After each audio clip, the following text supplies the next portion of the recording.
คำคำพี่ชายขอเกี่ยวไว้แน่ชายขอเกี่ยวละขอไว้แน่ถ้าล้างคืออันนี้บักล้ำอายนี่มันพอได้แต่สิพอแน่แน่ดื้อน้องผู้คำผู้ทายบ่เด้อเด้อลุงจุ่มโอ้โหจุ่มโอ้โหผมโดดดำสังเบาอายมาใจมาพอน้องตัวใจสั่นหัวใจพี่นี่บักล้ำอายนี่มันเป็นสะบันบานอย่างปืนผีตั้งแต่ก่อนตั้งแต่คิดไปดีดูแดนได้น้ำใจหาหลอกเที่ยวสุดดาวบ่งามคือเจ้านั้นหิวเขากำเกินเดินไปหึงขันแม่นว่าใจไอ้หักนางเป็นเดียงดูสะน้อเดียงด่างในระวังทั้งใจเกียดเป็นไตทั้งหูเนื้อน้อยนั่งอิ่มแล้วมันเป็นมือขึ้นมาข้าวสาวสิวเดี๋ยวเบิ่งแน่กับแฟนคนนี้นี่ก็ชิวเพิ่นนั่นนี่ก็โกงบ่แดนเขียนไปใส่กันของแกดังเต็งคือเอาซาตาเจ้านี่ก็น้ำพ่อตาหุ่นบักข้างน้องมันนี้ใจได้เป็นเสียใจฝันนี้ลูกสีได้ไอ้จองสิวันนี้มาเจ้าเป่าลมน้องน้องผู้คำผู้กีบกระต้มโคตรใหญ่ปางบุญรถเจ้านี่ก็สีลุ่มแล้วกินแอบดูคนจะสองข้างงานเบิกน้องกระดองน้ำลายเด้ไปหอดตุ่มมองสองข้างว่างขาหัวใจพี่นี่บักปุดลั่นอายนี่กันอยู่ใกล้มันละเป็นสู่ซา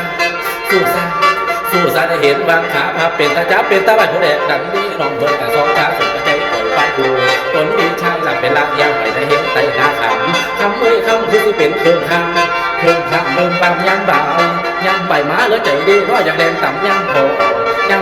ยักย่อขาคู่เปิดคู่ทางคือสิเป็นหลังจากการจ้างเขาที่ดังท่านโตพี่บักพูดล่ำไอ้นี่ได้เป็นหลับผู้บังทางป่าโดนดีสิผู้ผาข้าวผู้ผาพอว่าอย่างทางอายข้าไก่ข้าวน้องนั่งน้องโซนอยู่ไก่ข้าวหูพี่อุดลำนี่กะบ่ได้ดังตั้งให้พื้นลือให้พี่น้องผู้มาฟังลำได้ซา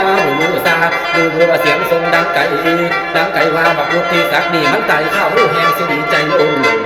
ล้นคนยังมาขอขัดขอผมสงสารเสียใจเด้กับพี่วันเลยเสียใจหลายตั้งที่ห้าบ้านที่ห้าบ้านนุ่งถ้าเสียกระเล่นดำน้องเจ้าก็สั่งเลือดลำบากน้ำทองมองใสผีบุกลำก็อยากเห็นข้างในบ่อนโน่นเถียงห่าง